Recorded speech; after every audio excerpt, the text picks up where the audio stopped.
I started as a junior dev before CTO was even a thing. One day I looked at the person in charge of our tech team and I was thinking I could do that job. Not all of it, but definitely the parts that matter most, like picking the right tech for the business. That thought stuck with me. Truth is, I had no idea what I was doing at the time. I just had the raw material, the drive, the instincts, the stubbornness. I mean, just ask my wife. The answers came later, usually after getting smacked hard, repeatedly in the face by reality. Experience helps, but it's not everything. If anything, now I know that if I feel some pain, there's a lesson and I should pay attention. What really matters is more action, clarity, and clear ownership. Let's go through a simple roadmap to level up your career, all the way up to CTO. If I had to do this all over again, this is exactly what I would do. Why experience isn't everything. Step 1, become a builder. You don't need a job to prove your worth. You need to build things that solve real problems. Nobody cares if you build something useless, so be careful what you spend your time on. When Azure Containers launched, my logging library didn't work with them, so I wrote my own. I published it on NuGet. Now it has almost 1 million downloads. Then I built integrations for AWS, Zendesk, and a few others. See, that's the formula. You solve a real pain point.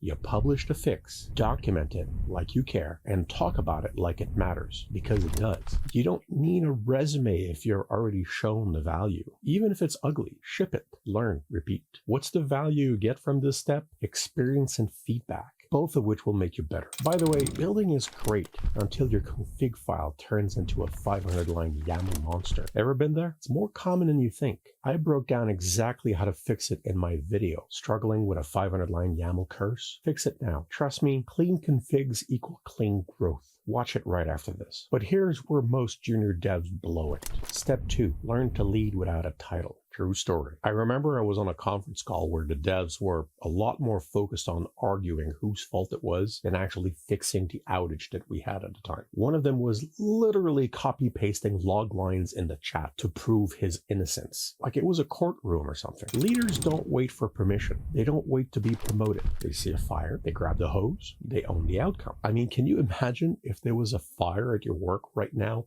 and the boss would keep scrolling shorts like he's waiting for it to be someone else's problem? If you agree with everyone, you're not leading. You're auditioning for a group hug. Stop it. I mean, at this point, why don't you just put up a suggestion box and never read the content? Challenge the room. Ask the dumb questions. If you want to stand out early, stop saying, "This sucks." Start saying, "This sucks, and here's the fix." Leadership starts the moment you act like a leader, not when someone hands you the title. That conference call I was talking about earlier, you think things would have gone differently if those devs had more fancy titles? This is why I absolutely hate giving a participation prize. You reward people for showing up. That's not how you create leaders. That's how you create sheeple. Do you think it would have fixed my outage a lot faster if I would have given a prize for those devs for showing up on the call? Step 3, build a personal brand as a tech leader. If you've been watching my videos for a while, you already know that I have no issues saying things that are controversial or unpopular. I have an opinion, and I'm not afraid to say it like it's a fact. Anytime I read a comment, I can immediately tell if the person watched the whole video or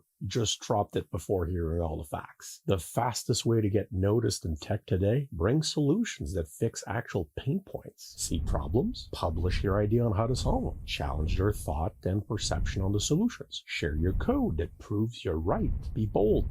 Be opinionated. Break some rules. Life doesn't exist in a box, so don't think inside of one. Write on LinkedIn, post on Twitter, record on YouTube. Challenge what everyone else just accepts blindly. You're not launching a cult, just trying to be useful. You need a point of view and the guts to share it. That's why people start to see you as a leader even before you have any title. I've been called arrogant, wrong, even a cowboy. I've been permanently banned from production environments so many times in my career. And hey, if you're serious about leadership, don't let your code base betray you. If your project has one monster file doing everything like it's the godfather of bugs, yeah, you got a god class. Fix it now before it nukes your future. I dive deep into this in my video, God Class Code. Fix it before it's too late. Go watch it. Your team and your sanity. Well, thank you. Step 4, find the right environment, not the right title. My story? I was a CTO before the term CTO existed. I think I was founding a company to have a fancy name or title plaque on my desk? Newsflash, never even bothered getting one. Chasing titles is like aiming for Employee of the Month when your company's on fire. Put the fire out first. Find a space that moves fast, values builders, and cares more about results than resumes. Join early, take ownership, and act like the CTO before you become one. I mean, if you want to be a husband or a wife, you're going to show those qualities before you get the title, right? Why would anyone trust you with the role otherwise? You want freedom? Build. You want growth? Solve real pain. You want to lead? Do the hard thing before someone asks. If you're waiting to be noticed, you're already behind. People still think you need a 10-page resume and 20 years of clean commits to become a CTO. My resume fits on one page, two, if I feel like it. And clean commits? Please, stop coming up with reasons like it's tech excuses karaoke night. What you really need is proof of value, the courage to lead, and the mindset to own the outcome. And if you fail, learn fast. Even if someone else lit the dumpster fire, well, if you're the leader, it's your dumpster now. So stop consuming, start producing, skip the permission, show the proof. Hit subscribe if you're serious about doing the work. Let's go. Come on, quit sitting there. Have improvements to do. Go.